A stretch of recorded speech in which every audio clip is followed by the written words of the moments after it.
Hey, everybody. I'm back. Aw. I'm here with Ann Butters, and it's the Fort Lauderdale International Film Festival.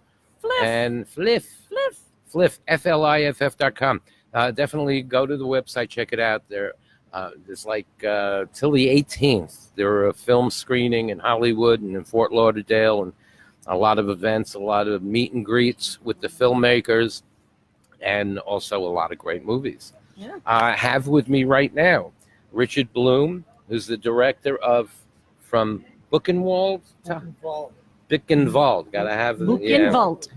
To Hollywood. They don't have it. Yeah. And if I can get you just to aim toward the mic. Oh, okay. Just we want to hear you, you know. There we go.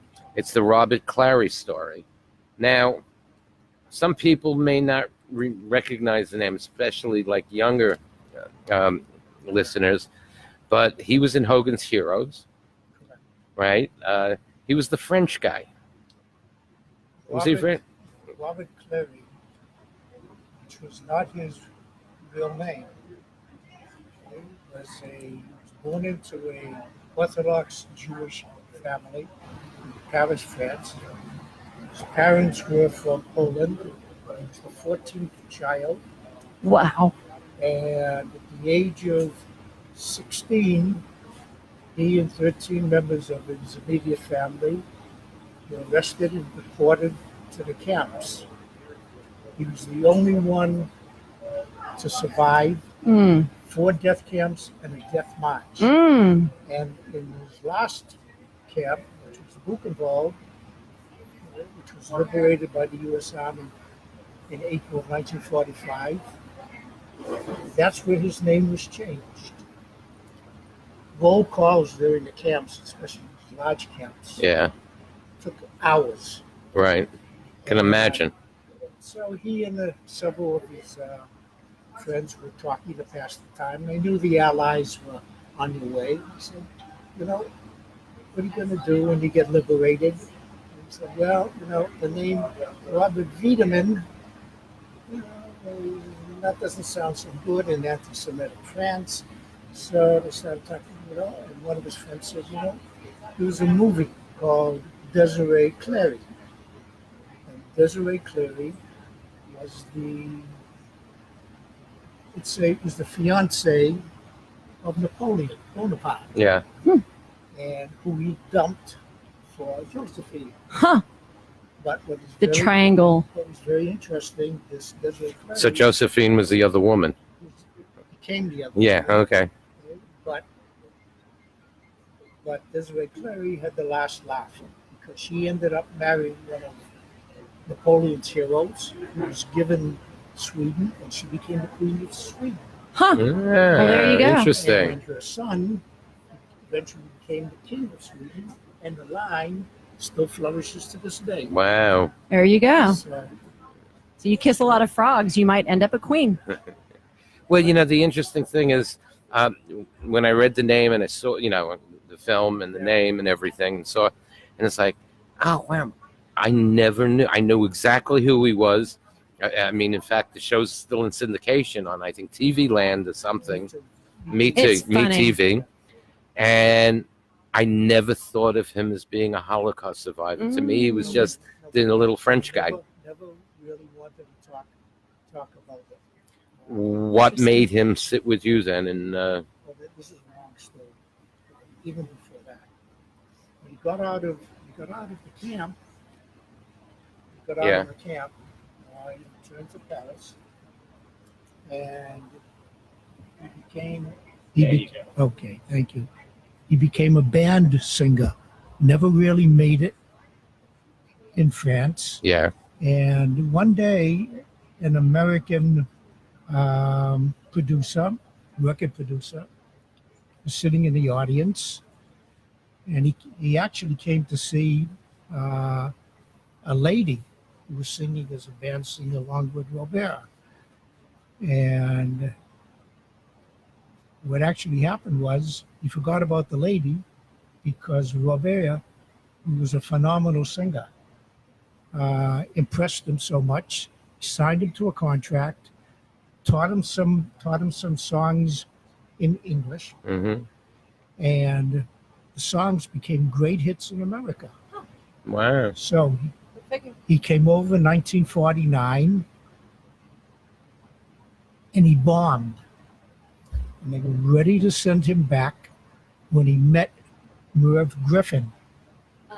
Merv started. Okay. Merv was the That's savior, the angel for a lot of Yeah. people. For many people. Yeah. Merv Griffin introduced him to Eddie and Ida Cantor and their daughter Natalie, who he would eventually marry. Oh, So, he married Eddie Cantor's daughter. one of his 5 daughters. Wow. And from there, of course, he appeared on the Eddie Cantor show, and his career was launched. He went on to appear in many Broadway hits in the first Broadway CinemaScope, Yeah. 1952. And from there, he appeared in some films, did a lot of nightclubs throughout the United States. Then the big break came in 65 for Hogan's Heroes. Right. And it was very interesting because Hogan's Heroes, which was a sitcom about a prisoner of war camp, and he got a lot of flack for it because he said, how can you, a Holocaust survivor, talk about a German camp? Especially as a comedy. Right, but he said this was not, a death camp. This was not a concentration camp. This was a prisoner of war camp where they treated prisoners a lot differently. So the show was written by two Jewish guys. The executive producer was a Jewish guy. Not only Robert Clary, who was Jewish, but John Banner, Jim Schultz, was Mm-hmm. also Jewish. Oh, I never knew that either. He was born in Germany. He lost his family there. Werner Klemper, Yeah. Klink, Yeah. half Jewish. Uh-huh. Okay. General Bulkhauser. Gee, Jewish people in Hollywood. Who would have thought? Jewish, Neo Yeah. Ashkenazi. Yeah. And here's the biggest surprise: Major Hochstetter, Yeah. Howard Cohen. Really. Wow. Anyway, so Robert Clary was on for 6.5 years, and he's the sole surviving original cast member. All right. So Anyway, Howard came in 1980. He went on to from 71. He then started appearing all the major soap operas for his characters. In 1980, he happened to be watching a PBS documentary about Kitty from Auschwitz. And it's a story about a 16-year-old, same age as Robert, who survived Auschwitz. And he said to his wife, Natalie, which is Cantor's daughter, it's time for me to speak up. That launched a 20-year speaking career for Simon Wiesenthal Center. Oh, all He right. told the story Mm-hmm. and everything else. During this time, he also became a noted artist, and he wrote his autobiography. And how I got to him was, like you. I happened to catch a Meet TV promo on the show. And I had watched it back in the late 60s. And I said, I wonder what happened to the original cast. And looking at it, I learned they're all deceased except for Robert. So I said, hey, stranger things have happened. Mm-hmm. And I laid out his whole story. Now the hard part began. Okay, was he up to it? Right. Mentally, physically. Right. Well, how old is he now? He was 91 when I started. He's now 92. Okay.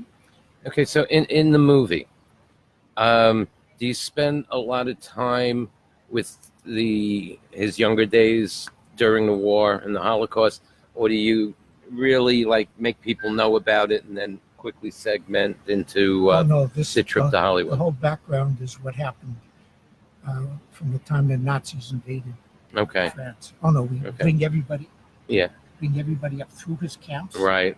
okay, and into over this to the country. Yeah. You know, every part of his life is So featured. it's a good progression It's a- of his life. Absolutely. The cross film is section. 57 minutes long. When's it screening? Once it's screened, but after I got his telephone number, I called him up, not knowing, introduced myself, what I have done. This is my 9th film, the 6th about to show up. Mm-hmm. So he's listening. He's not saying a word. And I'm saying, uh-oh, I'm backing up the wrong tree. He suddenly interrupts me. He says, you have an accent just like me. What country were you born in? I said, well, I was born in Boston, Massachusetts. He says, aha, another foreign country. So right then and there, funny. I knew I was Very good. okay. When's the film screening at the festival? It's at the Cinema Paradiso Yeah. in Hollywood on Tuesday, November 13th. It's premiere Yeah. at 1:00. All right. Is it going to be playing at Savor or just? Not unless they sell it out. Okay. All right. Great. Well, we're talking with Richard Bloom about from Buchenwald to Hollywood. The Robert. Do you call him Robert or Robert? Robert. The Robert Clary And story. he calls me Richard. And he got to keep the French connection, right? Right. All right. We got a lot of afternoon to go here from the Fort Lauderdale International Film Festival. We'll take a quick break. We will be back momentarily with more interviews, more filmmakers, more fun. Don't go away.